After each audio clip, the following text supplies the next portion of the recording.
Nossas palavras precisam ser pontes para a compreensão, não barreiras à conexão. Discorde menos e entenda mais.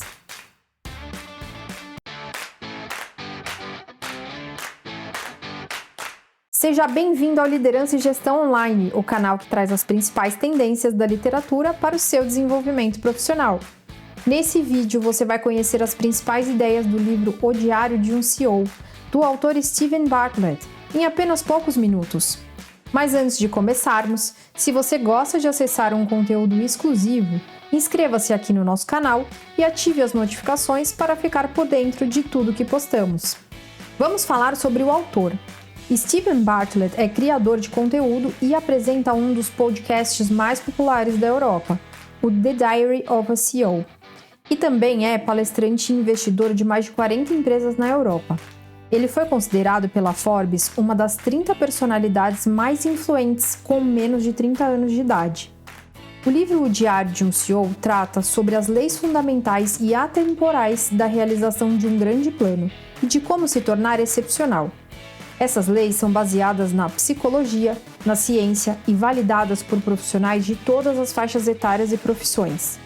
O livro também busca incorporar uma frase atribuída ao cientista Albert Einstein, a qual diz que tudo deve ser o mais simples possível, mas não simples demais. Com isso, você encontrará nesse livro os 4 pilares da excelência chamados de o eu, a história, a filosofia e a equipe. Nos minutos seguintes, você terá acesso aos principais aprendizados que o livro traz. Mas antes, veja aqui a capa dele, na versão em português. Agora, vamos ao resumo. O livro Diário de um CEO é dividido em 4 pilares, como falamos anteriormente, e traz as 33 leis que norteiam a conduta de um CEO de sucesso. Para que possam conhecer algumas das leis, trouxemos aqui para o nosso resumo essas leis de acordo com os pilares nos quais elas estão inseridas. Dentro do pilar O Eu, que é o primeiro pilar, encontramos as leis de número 1 a 9, que tratam sobre a própria pessoa e sua autoconsciência, seu autocontrole, o autocuidado, a sua conduta, sua autoestima e a sua autonarrativa. Esse eu é a única coisa que podemos controlar, o que não é uma tarefa simples. Essas leis incluem priorizar o seu maior alicerce, que é a sua saúde, não lutar contra maus hábitos, mas aprender a lidar com eles e a mudá-los, perguntar ao invés de mandar os outros fazerem as coisas, considerar comportamentos que de início parecem ser bizarros, nunca discordar das pessoas e encher os seus 5 baldes de maneira correta. Mas o que são esses 5 baldes? A lei de número 1 do livro explica que o potencial humano é determinado por 5 baldes. E em qual ordem os enchemos? Primeiro, o que você sabe, que é o seu conhecimento. Segundo, o que você consegue fazer, que são as suas habilidades. Terceiro, quem você conhece, quem é a sua rede de contatos. O que você possui, quais os recursos você tem. E o que pensam de você, ou seja, qual é a sua reputação. Esses baldes são interligados, ou seja, um ajuda a encher o outro e a soma deles resulta no potencial profissional de cada um de nós. Os 2 primeiros baldes são a sua longevidade, sua base e o indicativo mais fiel do seu futuro. E é muito importante lembrar que, normalmente, tendemos a pular esses 2 primeiros baldes, aceitando um emprego apenas por um salário melhor, ou então por um status de elevado cargo. Quando isso acontece, a carreira profissional certamente será construída sobre bases frágeis. Indo para o segundo pilar, a história, podemos entender mais sobre o que significa a contação de histórias e sobre como tirar proveito dela, para então convencer as pessoas a te seguirem, a comprarem suas ideias, confiarem em você e até te compreenderem. Aqui podemos conferir as leis de 10 a 18, que incluem utilizar o atrito para gerar valor, que significa que, se conseguir piorar a experiência de um cliente, ele vai querer ainda mais o seu produto.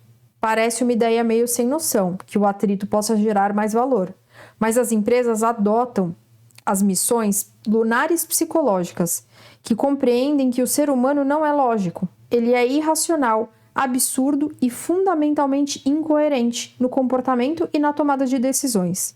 Portanto, caso você queira influenciá-lo com êxito, às vezes precisa criar, produzir e dizer coisas que não fazem sentido. Outra lei é usar o efeito cachinhos dourados a seu favor, ou seja, fazer com que as pessoas confiem excessivamente em informações que parecem ser irrelevantes, chamadas de âncoras, ao tomarem as decisões. Dentro do contexto do efeito cachinhos dourados, ao apresentar opções extremas junto à alternativa que você quer que os outros achem que é a melhor, ela pode parecer ainda mais atraente ou razoável. E aqui também temos a lei que diz sobre a importância de lutar pelos primeiros 5 segundos, que mostra que o seu êxito com as pessoas muitas vezes depende de apenas dos 5 segundos iniciais de uma conversa com elas. Se você acertar nesses 5 segundos iniciais, terá sucesso. Do contrário, poderá fracassar. Se quiser que sua história seja ouvida, você deve agir de forma intensa, entusiasmada e provocadora, para que esses 5 segundos sejam convincentes, cativantes ou emocionalmente envolventes, a ponto de impedir o espectador de mudar de tela.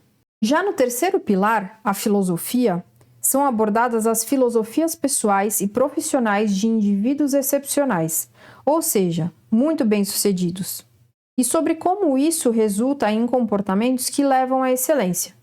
Das leis 19 a 27, podemos ressaltar algumas delas, como, por exemplo, o que vale é o contexto e não as competências, o poder da manifestação negativa, considerar a pressão um privilégio, pensar apenas o plano A, fracassar mais do que a concorrência e não bancar o avestruz.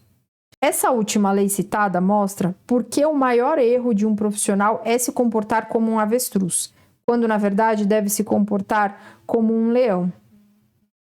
Quando um avestruz pressente o perigo, enterra a cabeça na areia. Ele age assim porque, escondendo-se da ameaça, ele espera que o perigo uma hora passe. Os seres humanos não são diferentes. Ao lidar com informações, situações ou conversas difíceis, as pessoas têm a tendência de se comportarem da mesma forma, enterrando suas cabeças e se escondendo.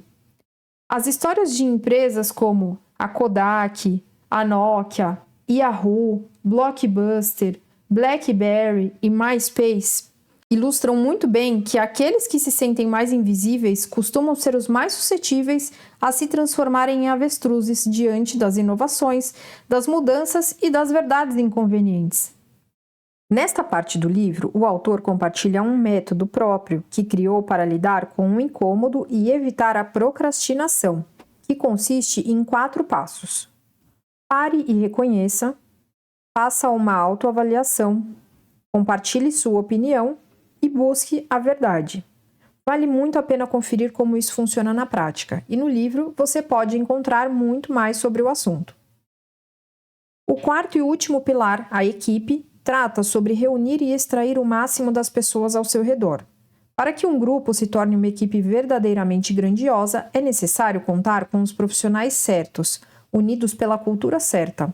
Entre as leis 28 e 33, podemos conferir diretrizes como criar uma mentalidade de seita, alavancar o poder do progresso, ser um líder inconstante e perguntar quem e não como, que consiste em como criar empresas, projetos e organizações incríveis de um jeito fácil, sem ter que aprender mais e nem fazer mais por conta própria. Todo CEO e fundador de uma empresa será julgado apenas pela capacidade de contratar as melhores pessoas e de inseri-las em uma cultura que extraia o melhor delas, em que elas se tornem mais do que a soma de suas partes, em que 1 mais 1 é igual a 3. É importante sempre lembrar que fomos treinados para perguntar a nós mesmos quando precisamos que algo seja feito: como eu consigo fazer isso?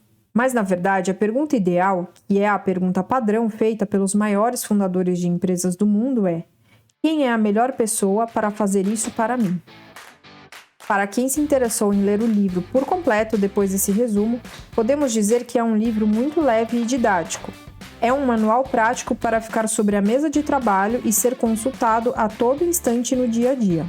Aparentemente, ele é voltado a profissionais com cargos de CEO ou fundadores de novos negócios, mas traz uma bela receita de sucesso para quem está começando em outras posições de liderança e gestão também.